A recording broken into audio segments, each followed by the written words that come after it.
Hello there, CriterioNate here. Sorry, doing something a little different today. I am kind of hungry. It's almost lunchtime here. I feel like it's been hours since I had breakfast, even though it felt like, I don't know. So you'll forgive me, I need a snack here. My friend Chad hooked me up with these dark chocolate coated banana chips. I haven't had these in a while. Definitely banana. Definitely not chocolate. That's really strong. That's a really strong taste. Let's see. I'm gonna just cut these in half. Oh, the knife. I was holding the knife. The knife.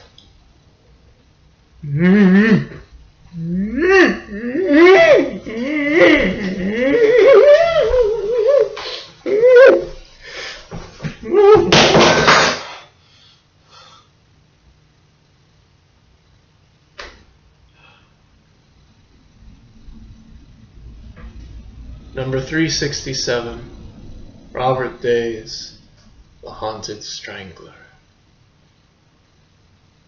Part 3 in our Monsters and Madmen set. Robert Day's back at it again.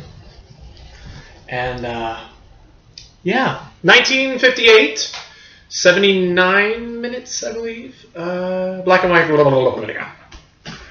Starring the great Boris Karloff, of all people. Boris Karloff in a Criterion Collection movie. Can you believe it? I can't believe it. I'm having a hard time believing that any of these movies are in the Criterion Collection. Considering they're gonna put out crap like Ghost World eventually. Anyway, still upset about that. Anyway, but we're talking about good movies. Pretty good movies, so too at that. This isn't like one of those.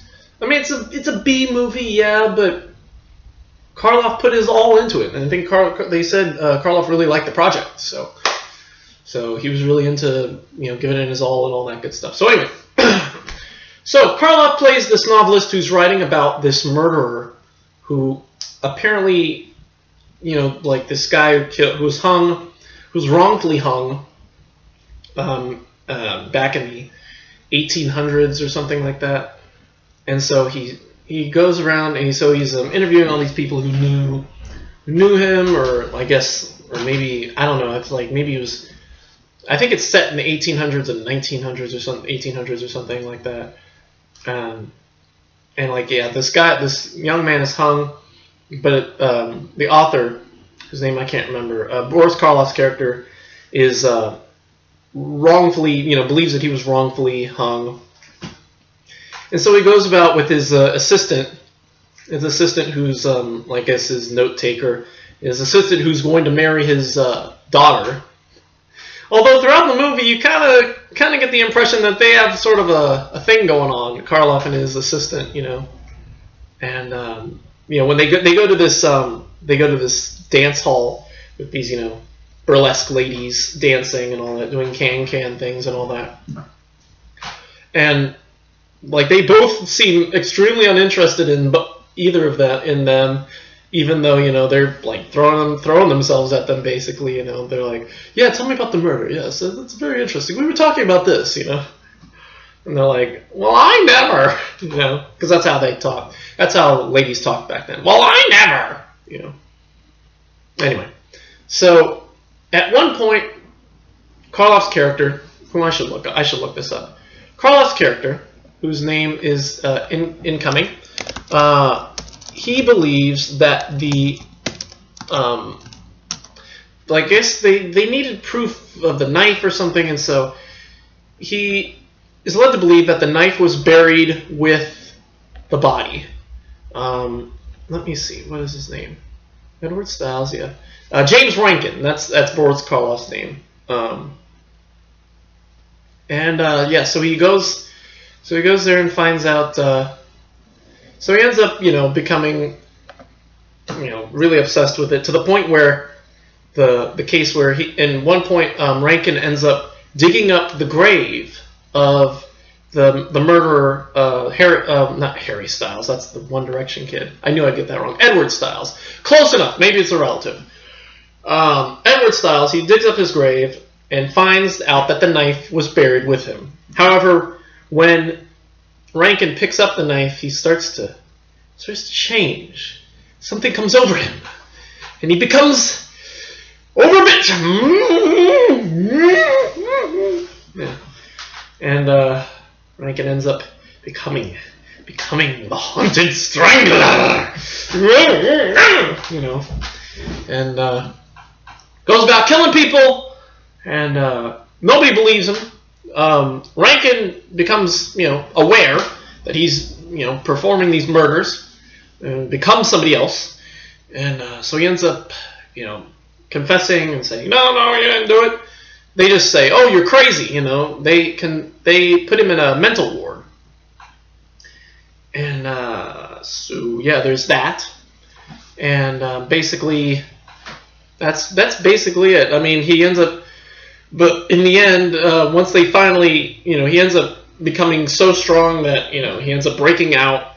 His madness becomes so strong that he ends up breaking out and committing more murders to the point where now they finally realize, something's going on, and so they end up, they end up committing him. And gosh, that's weird. I just saw the movie. Oh, they go back to the scene of the crime. They go back to the grave, and apparently they've changed the grave or something. And I think like they end up putting the knife back, or they find this map or something, and Rankin ends up dying. I think ends up dying or passing out of exhaustion or being cured or something. Yeah, that's basically the movie. Again, Day does horror pretty well. That's all I can say. And of course, Karloff is the man. Karloff is a fantastic actor. Knows horror like the back of his hand. And yeah, I think to the point where I almost want to buy these. I almost want to add these to the collection. Not so sure about the Atomic Submarine because, creepy ass monster. But First Man into Space was cool. Was creepy too. It was prosthetics, man. But Haunted Strangler was intriguing enough that I might want to see it again. And again, I was having fun with the reading the homosexual tendencies in the movie.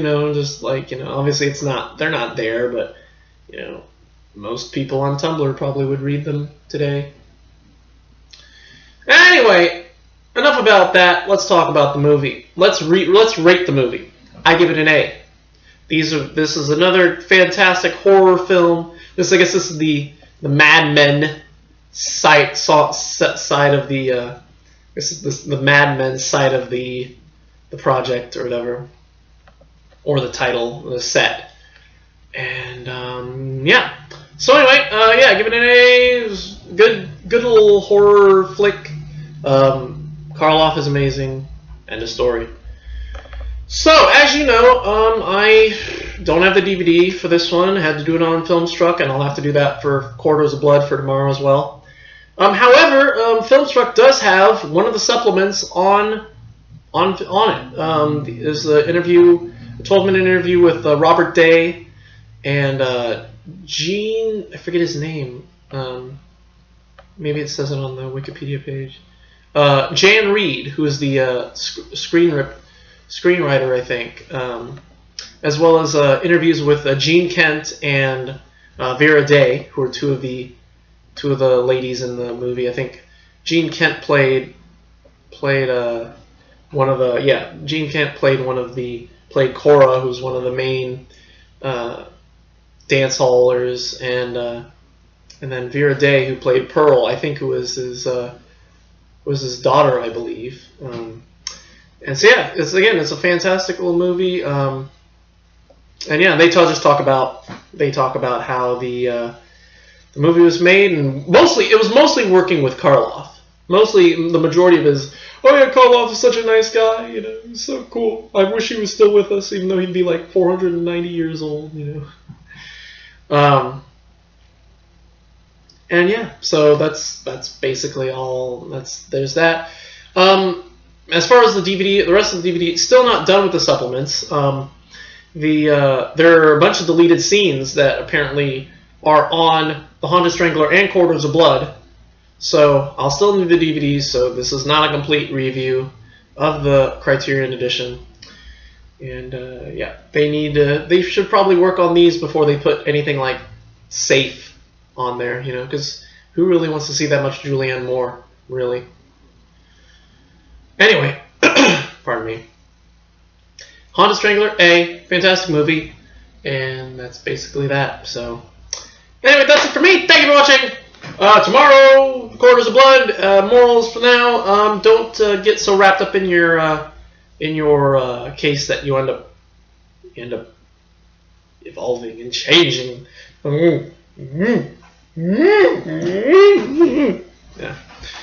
Yeah. Don't do it. Don't touch the knife. Don't dig up the knife.